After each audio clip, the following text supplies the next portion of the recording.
용서를 하게 되면은 관계가 잘 정립이 됩니다.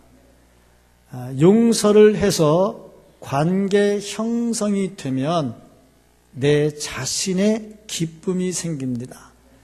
그런데 용서를 하지 않으면 관계가 깨지고, 관계가 깨지면 내 마음이 불편하고, 내 마음이 불편하면 육신도 편치 않습니다. 우리에게 용서의 문제는 과연 어디까지 와 있는가? 우리는 용서 때문에 얼마나 힘들어하고 있는가? 물론 우리 중에는 쉽게 용서할 수 있는 일들도 있습니다. 한번 굳게 마음먹고 참고 살자, 용서해 주지 하는 것도 있지만, 부모 죽인 원수라든지 내 가슴에 못을 박은 철천지 원수 같은 일이라면 그렇게 쉽게 용서가 안 될 겁니다. 이럴 때 주 예수께서는 우리에게 뭐라고 말씀을 하실까? 오늘 이 말씀을 풀어갈 때 성령의 음성이 우리의 심령에 들려서 해결되는 은혜가 있기를 주님의 이름으로 축복합니다. 이 말씀을 보면은 예수님께서 용서에 대한 말씀을 하고 계시는데, 제일 먼저 이 말씀을 통해서 우리가 알아야 될 것은 예수님께서 말씀하시는 용서에는 숫자의 제한이 없다는 겁니다. 오늘 이 말씀을 묵상하기 전에 15절부터 20절까지 말씀을 먼저 묵상을 해야 되는데, 여기 어떤 내용이 나오냐면은 예수님께서 설교를 하실 때 형제들이 죄를 지었을 때 어떻게 해야 되는가 하는 문제를 말씀을 하십니다. 형제가 죄 지었을 때 먼저 조용히 찾아가서 해결을 해라. 그래도 안 되면 두세 사람의 증인을 데리고 가서 해결을 해라. 그래도 안 들으면 교회의 이름으로 가서 해결을 해라. 그래도 안 들으면 이방인처럼 여겨라. 이렇게 말씀을 합니다. 이 말씀은 끊어버려라가 목적이 아니라 용서가 목적이지요. 그 설교를 듣고 있던 베드로가 예수님 오늘 용서에 대한 말씀을 하시는구나. 그래서 얼른 다른 제자들보다 한 걸음 앞서서, 그러면 예수님, 우리가 얼마나 용서하고 살아야 됩니까? 한 7번까지 용서해 주면 될까요? 하고 말을 합니다. 자기가 질문하고 자기가 답까지 다 말해요. 참 성질 급한 사람이다 하는 것을 다시 한번 볼 수가 있습니다.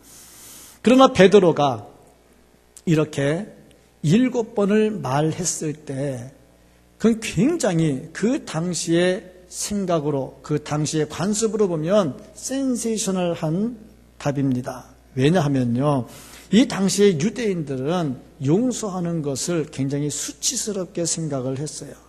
특별히 그 중에 벤시라라고 하는 랍비는 2번까지는 용서해 줘라 그렇게 가르쳤고요. 다른 랍비들은 3번까지는 용서해 줘라 그렇게 가르쳤어요.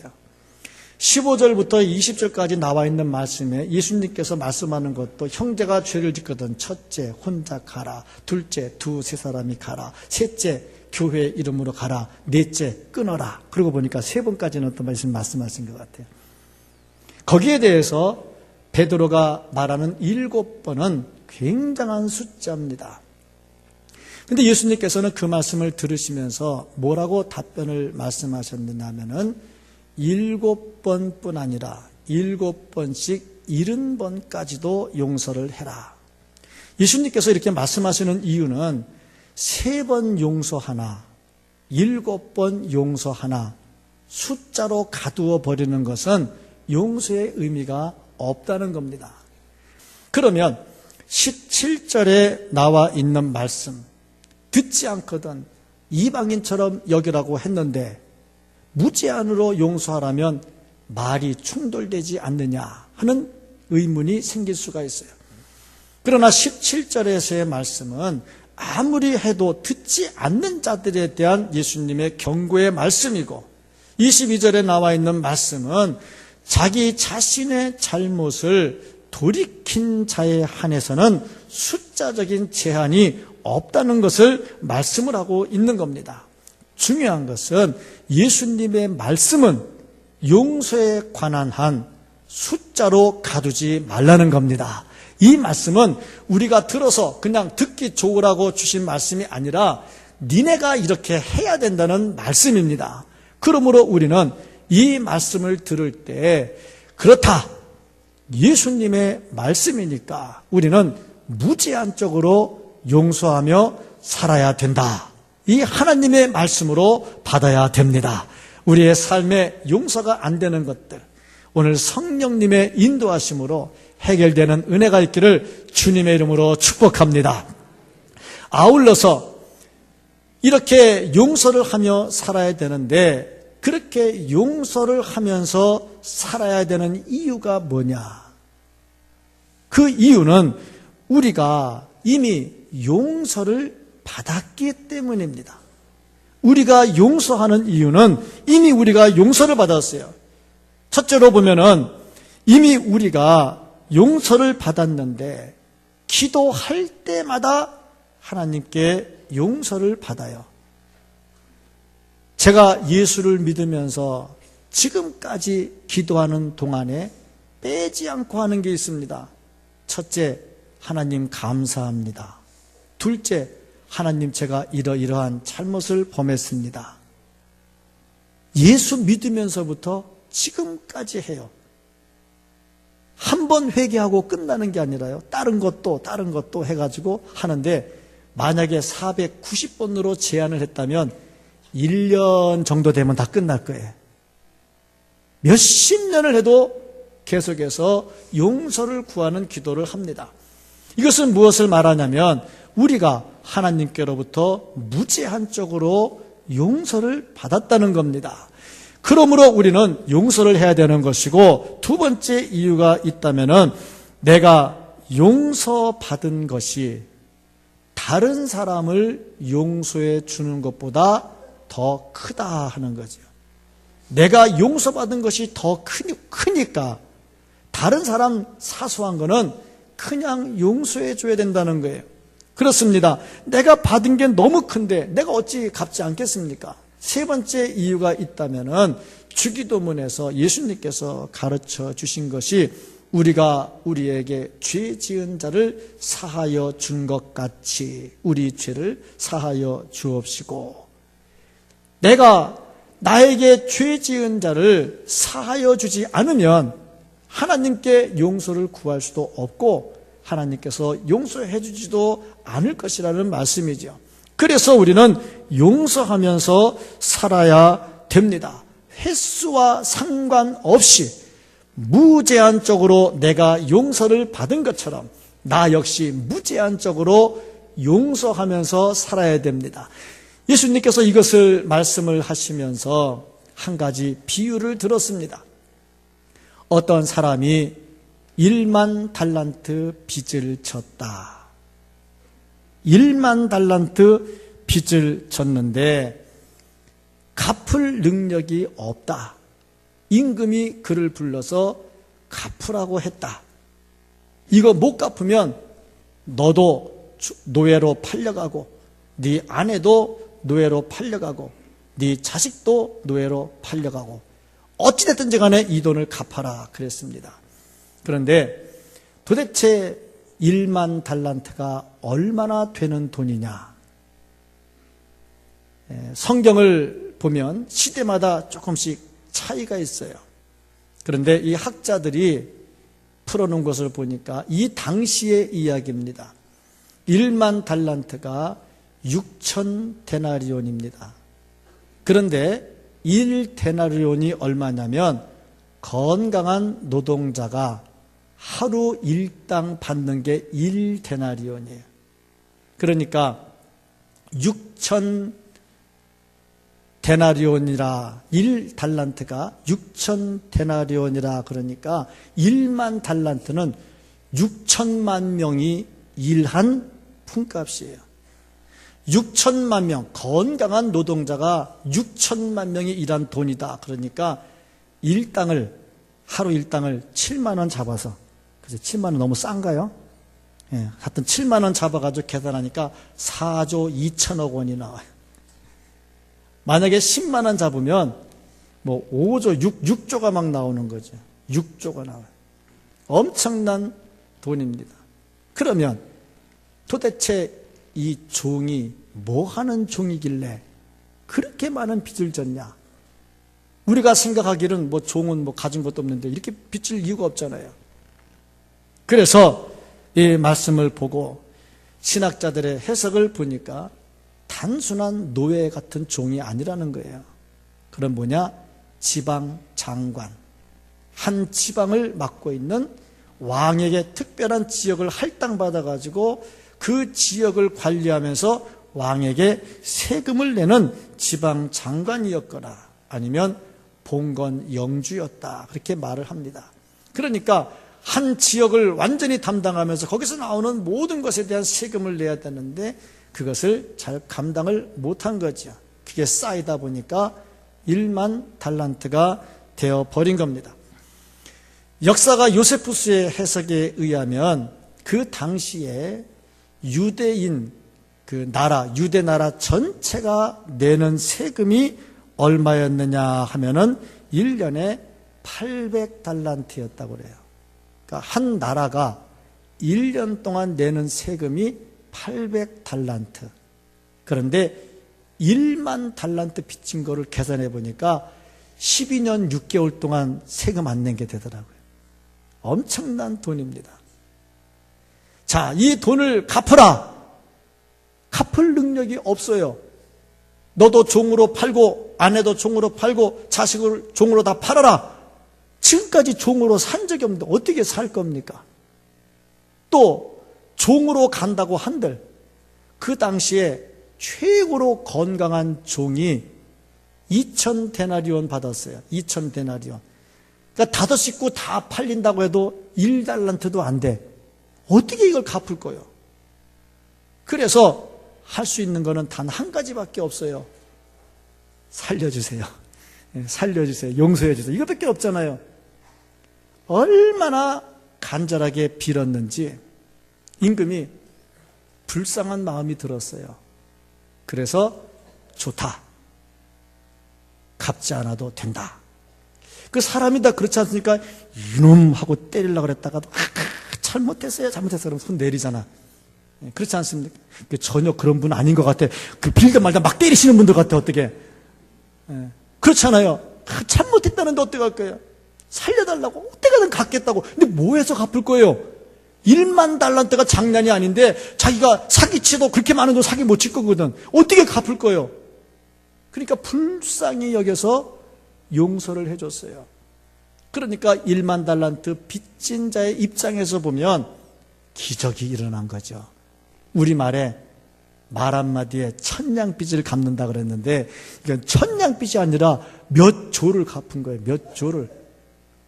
얼마나 기적이 일어났습니까? 감사할 일이죠. 그런데 그 다음에 문제가 생겼습니다. 어떤 문제가 생겼냐면 용서받고 기분이 좋아가지고 룰루랄라 룰루랄라 하고 막 가는데 앞에 자기 친구가 나타났어요. 어떤 친구였느냐? 자기에게 100데나리온을 빚진 친구가 나타났어요. 100데나리온이 얼마냐? 뭐 한 데나리온이 하루 품삯이니까 100데나리온이면 100일 품삯이에요. 아까 말했지만 일당을 7만 원 잡으면 700만 원밖에 안 돼요. 4조, 5조, 6조를 빚진 사람이 700만 원 탕감해 주는 것은 유도 아니죠. 그런데 그 친구를 잡더니 돈 내놔라. 그런 거예요. 잘못했다 봐달라 내가 갚을게 하는데도 그런 게 어딨냐 하는데 이 말씀을 가만히 보니까 뭐라고 기록이 됐냐면 28절 말씀을 보니까 그 종이 나가서 자기에게 100데나리온 빚진 동료 한 사람을 만나 붙들어 어디를 잡았습니까? 목을 잡았어요. 보통 잡으면 어딜 잡습니까? 멱살을 잡아요. 멱살을 잡습니다. 근데 이 친구는 어딜 잡았냐면 목을 잡았어요. 이 말씀을 주석을 해놓은 거 보니까 죽이려고 목을 졸랐다는 거예요. 참 있을 수 없는 일이죠. 자기는 그 많은 돈을 살려달라고 손이 발바닥 되도록 빌어가지고 용서받은 사람이 자기 앞에 지금 자기가 용서받은 것이 60만 분의 1밖에 안 돼. 60만 분의 1. 그 작은 것을 가지고 살려달라고 하는데 죽이려고 목을 잡고 목을 쪼이면서 돈 내놔 이놈아 하면서 어떻게 했냐면 감옥에다 가둬버렸어요. 참 희한하죠. 빚을 받으려면 감옥에 받으면 돈이 나옵니까? 빨리 일해라 그래야죠. 근데 감옥에 받아요. 근데 참 사람의 심리는 묘한 게요.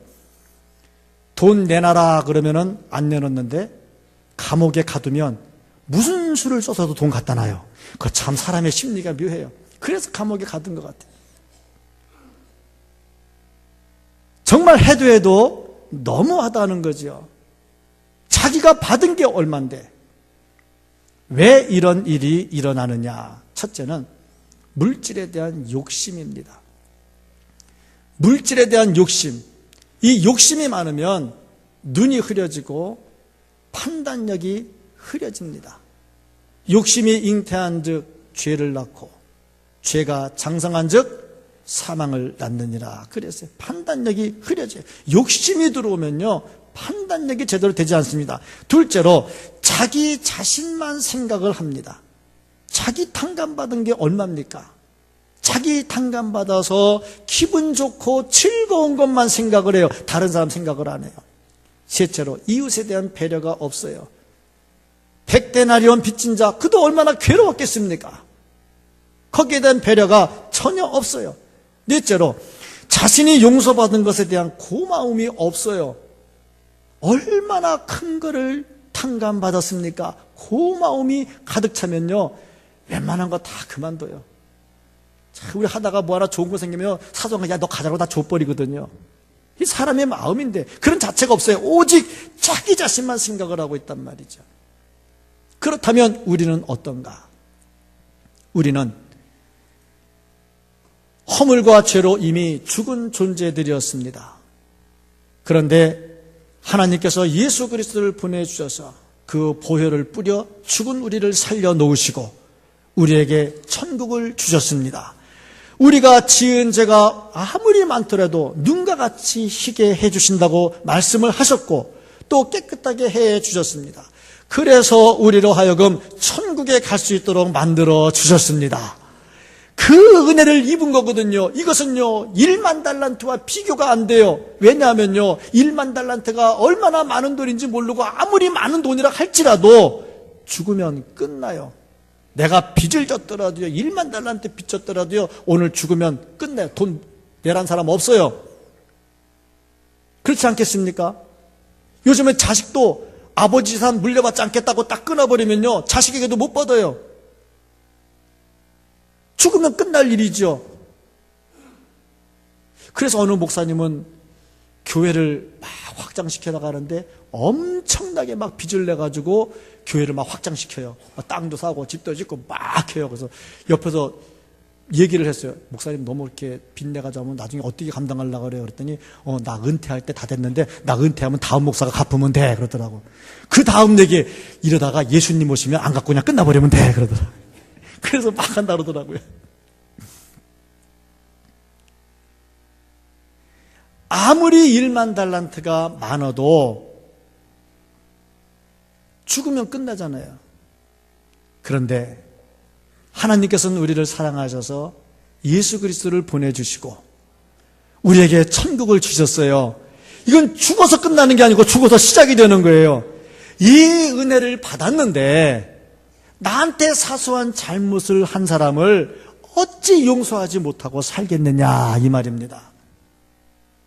오늘 이 말씀을 지금 성령님께서 나에게 주시는 말씀으로 받고 지금 나에게 응어리지고 걸려있는 거, 지금 나를 꽁하게 하고 있는 거, 나를 지금 슬프게 하고 있는 거, 나를 지금 아프게 하고 있는 거, 오늘 이 문제가 해결되기를 주의 이름으로 축복합니다.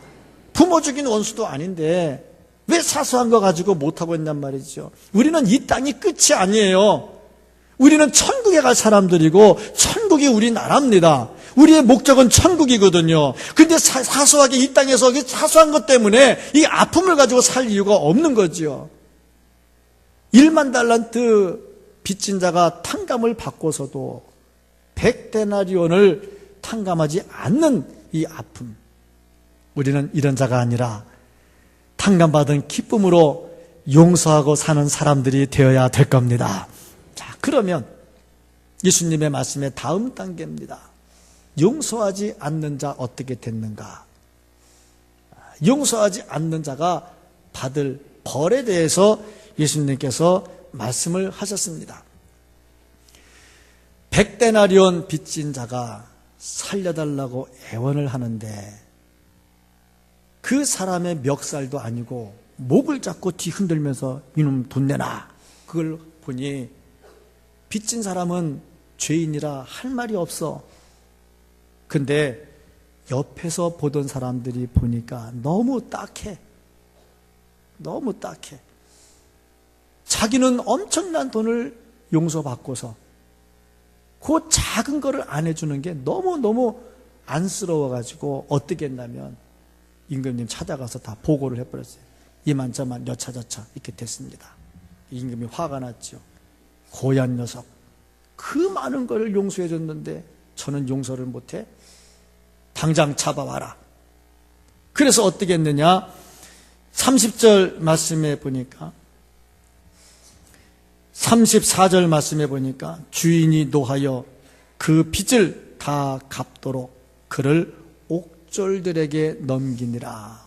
옥졸이 뭐하는 사람입니까? 감옥을 지키는 사람이죠. 그러니까 이 사람이 어떻게 됐느냐? 감옥에 들어갔어요. 이 옥졸들이 어떤 사람들이냐? 주석을 보니까 감옥에 들어온 사람들을 때리고 고문하는 사람. 그러니까 1만 달란트 탕감을 받았던 사람이 결국에 어떻게 됐느냐? 감옥에 들어가서 그 감옥을 지키는 사람들에게 엄청나게 매맞고 고통을 당했다는 얘기입니다. 왜 그랬습니까? 자기가 용서해야 되는데 용서하지 못한 결과지요. 그러니까 용서받은 것까지 다 원천무효가 돼버렸어요. 그 좋았던 것이 한순간에 다 사라졌습니다. 이 말씀을 하시는 예수님의 마음이 뭐냐면 7번뿐 아니라 7번을 70번까지라도 다 용서해 주라는 거예요. 너무하지 않느냐? 이거 어떻게 가능하겠느냐? 가능하지 않으면 왜 예수님께서 말씀하셨겠습니까? 그러면 어떻게 하면 이 말씀을 실천할 수 있느냐? 어떻게 하면 용서하며 살 수 있느냐? 그 비결은 내가 받은 용서가 너무너무 크다는 것을 깨달아 아는 겁니다. 예수님께서 말씀하시는 용서는 바로 이런 겁니다. 용서하면 평안을 누리지만 용서하지 못하면 고난을 당하게 되고 예수님께서 말씀하시기를 이와 같이 되리라 말씀을 합니다. 이것은 저주의 말씀이라기보다는 그만큼 용서하고 살면서 예수님을 본받아 살라는 말씀입니다. 해결되지 않는 것들 오늘 성령께서 어루만지셔서 기도하시면서 해결되고 주님이 주시는 참 평화, 기쁨이 우리 속에 충만하기를 예수님의 이름으로 간절히 축복합니다.